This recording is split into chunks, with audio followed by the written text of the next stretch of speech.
നെല്ലുകുത്ത് bill വന്നപ്പോൾ നിങ്ങൾ എന്താ പറഞ്ഞത്? ഇത് തൊഴിലാളികൾക്ക് ജോലി നഷ്ടപ്പെടും. ടൈപ്പ് റൈറ്റിംഗ് മെഷീൻ വന്നപ്പോൾ എന്ത് പറഞ്ഞു? ഇതേ വർത്തമാനം ആവർത്തിച്ചു. കമ്പ്യൂട്ടർ വന്നപ്പോൾ മറ്റെന്തെങ്കിലും പറയാനുണ്ടായിരുന്നോ? ഇല്ല. എക്സ്പ്രസ് ഹൈവേ മുനീർ കൊണ്ടുവന്നപ്പോൾ അതിനെതിർത്തു. ഗെയിൽ വന്നപ്പോൾ നിങ്ങൾ എതിർത്തു. ഇന്നെല്ലാം നിങ്ങളുടേതാണ്. ഇന്ന് കമ്പ്യൂട്ടർ കൊണ്ടുവന്നത്, ബില്ല് കൊണ്ടുവന്നത്, കമ്പ്യൂട്ടർ കൊണ്ടുവന്നത്, ഗെയിൽ കൊണ്ടുവന്നൊക്കെ നിങ്ങളാ. ആലോചിച്ച് നോക്കൂ. നമ്മുടെ നാട്ടിൽ പണ്ട് ട്യൂബ് ഉണ്ടായിരുന്നു. അതിന് കത്തിത്തെളിയാൻ കുറച്ച് സമയമെടുക്കും. 2 മിനിറ്റ് ഇങ്ങനെ മിന്നി മിന്നി മിന്നി പിന്നാണ്ട് കത്തും. എന്ന മാതിരിയാണ് നിങ്ങൾ. സർ, ഈ ബജറ്റ് കരുത്തുള്ള ഒരു ബജറ്റ്, സർവതല സ്പർശിയായ ബജറ്റ്, നികുതികൾ ഒട്ടുമില്ല. അതാണ് ഇതിൻ്റെ ഏറ്റവും വലിയ സവിശേഷത. കഴിഞ്ഞ കാലങ്ങളിൽ നമ്മൾ കുറേ ബജറ്റ് കണ്ടിട്ടുണ്ട്. ശൗചാലയങ്ങൾ ഉണ്ടാക്കാൻ പെട്രോളിന് വില കൂട്ടിയ കേന്ദ്ര സർക്കാരിനെ കണ്ടവരാണ് നമ്മൾ.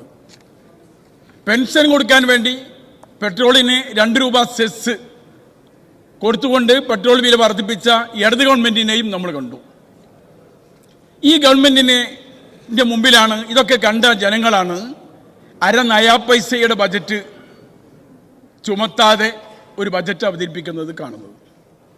ആദരണീയനായ ജി സുധാകരൻ കേരളം കണ്ട ഏറ്റവും വലിയ കമ്മ്യൂണിസ്റ്റ് നേതാവാണ്, ഒരു വലിയ പണ്ഡിതനാണ്. അത് ഈ ബജറ്റിനെ കുറിച്ച് പറഞ്ഞു. പ്രിയ സുഹൃത്ത് ബാലഗോപാലും പഴയ ധനകാര്യമന്ത്രി തോമസ് ഐസക്കും ഇത് കണ്ടുപഠിക്കണം എന്ന് പറയുകയുണ്ടായി ഈ സഭയിൽ. ഈ ബജറ്റിൽ ജനങ്ങളൊക്കെ വളരെ ആഹ്ലാദഭരിതരായിട്ടാണ് ഉള്ളത് എന്ന വസ്തുത നമുക്ക് എല്ലാവർക്കും അറിയാം. എന്തായിരുന്നു കേരളത്തിന്റെ സ്ഥിതി സർ?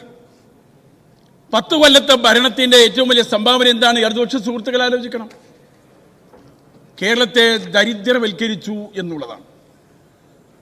കേരളത്തെ ദരിദ്രവൽക്കരിച്ച ഒരു ഗവൺമെന്റാണ് താഴെ ഇറങ്ങിയത്. അവിടെയാണ് UDFന്റെ ഗവൺമെന്റ് അധികാരത്തിൽ വന്നിട്ടുള്ളത്. മഹാനായ CH മുഹമ്മദ് കോയ സാഹിബ് ഈ സഭക്കകത്ത് പറഞ്ഞിട്ടുണ്ട്, CPM പറയുന്നത് ചെയ്യുകയില്ല, ചെയ്യുന്നത് പറയുകയുമില്ല. നമ്മൾ CPMനെ കാണുന്നുണ്ട്. ഇപ്പൊ പ്രതിപക്ഷത്തൊക്കെ ആയപ്പോ നയം ഒന്ന് മാറി. ഭരണമാറ്റത്തിനനുസരിച്ച് നയം മാറുന്ന ഇതേപോലെ രാഷ്ട്രീയ പാർട്ടി കേരളത്തിലോ ഇന്ത്യയിലോ വേറെ ഉണ്ടോ? ഒന്ന് ആലോചിച്ച് നോക്കൂ. എന്റെ സുഹൃത്തുക്കൾ പുഞ്ചിരിക്കുന്ന ഞാൻ കാണുന്നുണ്ട്. എന്താ എല്ലാ കാര്യവും ഭരണം മാറി, നയം മാറി. സർ, നമ്മുടെ കലണ്ടറിലെ ഷീറ്റ് മാറാൻ ചുരുങ്ങിയത് 28 ദിവസമെങ്കിലും വേണം. എന്നാൽ CPMന്റെ നയം മാറാൻ മണിക്കൂറുകൾ മതി എന്നുള്ളതാണ് ഇപ്പോഴത്തെ വസ്തുത. ഇങ്ങനെ നയം മാറ്റം ഒരു കലയായി അഭ്യസിച്ച് മുന്നോട്ട് പോകുന്ന ഒരു രാഷ്ട്രീയ പാർട്ടിയാണ് CPM. അതുകൊണ്ട് ഈ ദരിദ്രവൽക്കരിക്കപ്പെട്ട നാടിനെ സംസ്ഥാനത്ത് ഉയർത്തിക്കൊണ്ടുവരുവാനുള്ള വിപ്ലവകരമായ ഒരു ബജറ്റാണ് നമ്മുടെ മുമ്പിൽ അവതരിപ്പിക്കപ്പെട്ടിട്ടുള്ളത്. പിന്നെ നിങ്ങൾ എതിർക്കുന്നു എന്നുള്ളതാണ്, ഇടതുപക്ഷം എതിർക്കുന്നു എന്നുള്ളതാണ്. നിങ്ങൾ എതിർക്കുന്നതാണ് ഞങ്ങളുടെ ഒരു ബലം. നിങ്ങൾ എതിർക്കണം. എതിർക്കുമ്പോൾ ജനങ്ങൾക്ക് മനസ്സിലാവും. കാരണം നെല്ലുകുത്ത് ബില്ല് വന്നപ്പോൾ നിങ്ങൾ എന്താ പറഞ്ഞത്? ഇത് തൊഴിലാളികൾക്ക് ജോലി നഷ്ടപ്പെടും. ടൈപ്പ് റൈറ്റിംഗ് മെഷീൻ വന്നപ്പോൾ എന്ത് പറഞ്ഞു? ഇതേ വർത്തമാനം ആവർത്തിച്ചു.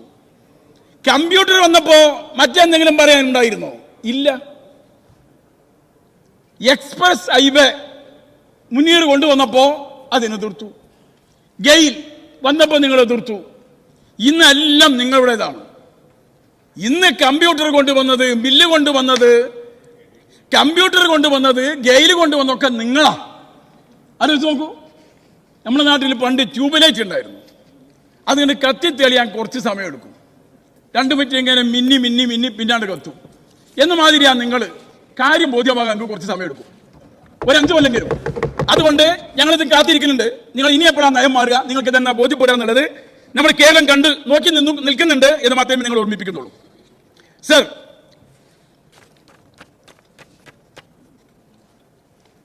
കഴിഞ്ഞ ഗവൺമെന്റിന്റെ മുമ്പാകെ പല കാര്യങ്ങളും ഞാൻ ചോദിച്ചു. ഒന്നും തന്നില്ല. ബാലഗോപാലിനോടും കൂടി ഞാൻ പറയണം. അതെ സർ, അങ്ങനെ ഞാൻ പറയുന്നത് മുമ്പിൽ കേൾക്കാൻ വേണ്ടി. സർ, ഞാൻ 2 അങ്കണവാടി ചോദിച്ചു. 2 അങ്കണവാടി ഞങ്ങളുടെ മണ്ഡലത്തിൽ. അല്ലെ, അതിന് അംഗീകാരം കിട്ടാൻ കെട്ടിലുണ്ടാക്കാൻ ഞാൻ ഉണ്ടാക്കും. MLA ഫണ്ടുണ്ട്.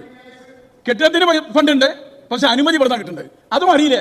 അക്ബർ എന്നാണല്ലോ പേര്, എന്നിട്ടത് അറിയില്ലേ? അപ്പൊ അതുകൊണ്ട് അതിന് അനുമതി തന്നില്ല സാർ.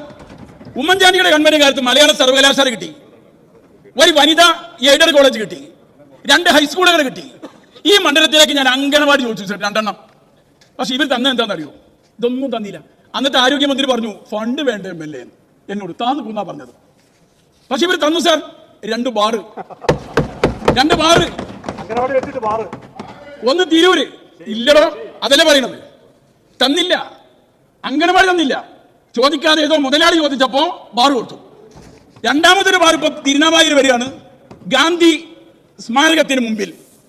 സർ, ഞാൻ ഈ സഭയിൽ വെച്ച് പറയാണ്, അതിനെതിരെ ഞങ്ങൾ സമരം നടത്തും. വീര്യം കുറഞ്ഞ മദ്യത്തിന് വേണ്ടി ഞങ്ങൾ മദ്യം ഒഴിക്കാൻ ശ്രമിക്കുന്നു എന്ന് പറഞ്ഞ് ഇടതുപക്ഷക്കാരോട് പറയുന്നു, നിങ്ങൾ അതിൽ പങ്കെടുക്കാൻ വരുമോ എന്ന് ഞാൻ ചോദിക്കുകയാണ്.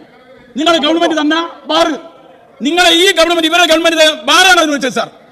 ഇവർ പറയാണ്, ഇവരെന്താ പറഞ്ഞു നേരത്തെ? ഒരു തുള്ളി മദ്യം പോലും ഒഴുക്കുകയില്ല. CH പറഞ്ഞത് എത്ര മാത്രം അന്വർത്ഥമാണ്? ഒരു തുള്ളി മദ്യം പോലും അധികം ഒഴുക്കില്ല എന്ന് പറഞ്ഞ് നിങ്ങൾ നാട്ടിലാകെ ബാറ്, എന്റെ നാട്ടിലും 2 എണ്ണം. നിങ്ങൾ തെരഞ്ഞെടുപ്പിനെ നേരിടുന്ന സന്ദർഭത്തിൽ പറഞ്ഞു വിലക്കയറ്റം ഉണ്ടാവില്ല. ഇല്ലല്ലോ, വിലക്കയറ്റം ഇല്ലല്ലോ കൂട്ടുകാരെ, ഇല്ലല്ലോ കേരളത്തിൽ. അതാ പറഞ്ഞു, നിങ്ങൾ പറഞ്ഞത് ചെയ്യില്ല, ചെയ്യുന്നത് പറയുകയുമില്ല. സർ, ഇവരെ കാലത്ത് കാർഷിക മേഖലയെ തകർത്തെടുന്നു. റബ്ബറിന് വില വർദ്ധിപ്പിച്ചതിന്റെ സന്തോഷം ഞാൻ രേഖപ്പെടുത്തുകയാണ്. മലബാറിലെ കർഷകർ ഏറ്റവും കൂടുതൽ ആശ്രയിക്കുന്നത് നാളികേര കൃഷിയാണ്. അതിന് വില കൂട്ടുമെന്നും സംഭരണ കേന്ദ്രം വർദ്ധിപ്പിക്കുമെന്നും പറഞ്ഞിട്ടുണ്ട്.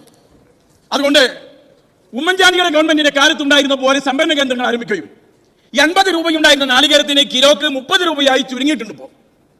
അപ്പൊ അതുകൊണ്ട് ഒരു 60 രൂപയെങ്കിലും വില കിട്ടുന്ന രീതിയിൽ സംഭരണ വില നിശ്ചയിച്ചുകൊണ്ട് സംഭരിക്കാനുള്ള സംവിധാനം ഉണ്ടാക്കണം. ഇടതുപക്ഷം തകർത്തെറിഞ്ഞ സംഭരണം നാം പുനരാരംഭിക്കണം എന്ന് ഈ സന്ദർഭം സൂചിപ്പിക്കാൻ ഞാൻ ആഗ്രഹിക്കാം. പ്രിയങ്കരനായ എന്റെ മണ്ഡലത്തിലെ ഒരു വളരെ തിരക്ക് പിടിച്ച സ്ഥലമുണ്ട്, പൊതുമരാമത്ത് മന്ത്രി കേൾക്കാൻ വേണ്ടി ഞാൻ പറയുകയാണ്. പ്രിയങ്കരനായ PWD മന്ത്രി അത് അറിയണം, പട്ടം നടക്കാവൂ. ഇപ്പോ NH വന്ന് അവിടെ തോട് പിരിവ് തുടങ്ങിയതോടുകൂടി വാഹനങ്ങളെല്ലാം തിരുനാവായ വഴിക്കാണ് തിരിച്ചുവിടുന്നത്. അതുവഴി യാത്ര ചെയ്ത ആളുകൾ ആ ദുരിതം അനുഭവിച്ചിട്ടുണ്ടാവും. അവിടെ ക്ഷേത്രത്തിലേക്ക് വരുന്ന ആളുകൾ വളരെയേറെ പ്രാധാന്യമുള്ളൊരു നവാമുകുന്ദ ക്ഷേത്രം അതിന്റെ ഓരത്താണുള്ളത്. അതുകൊണ്ട് അവിടെ ഒരു ബൈപ്പാസ് റോഡ് അനുവദിക്കുന്നുള്ള ഫണ്ട് ഈ സാമ്പത്തിക വർഷം തന്നെ അനുവദിച്ചു തരണം എന്നുകൂടി ഞാൻ ഈ സന്ദർഭത്തിൽ സൂചിപ്പിച്ചുകൊണ്ട് ഞാൻ ഈ ബജറ്റിനെ ഒരിക്കൽ കൂടി പിന്തുണച്ചുകൊണ്ട് ചുരുക്കും.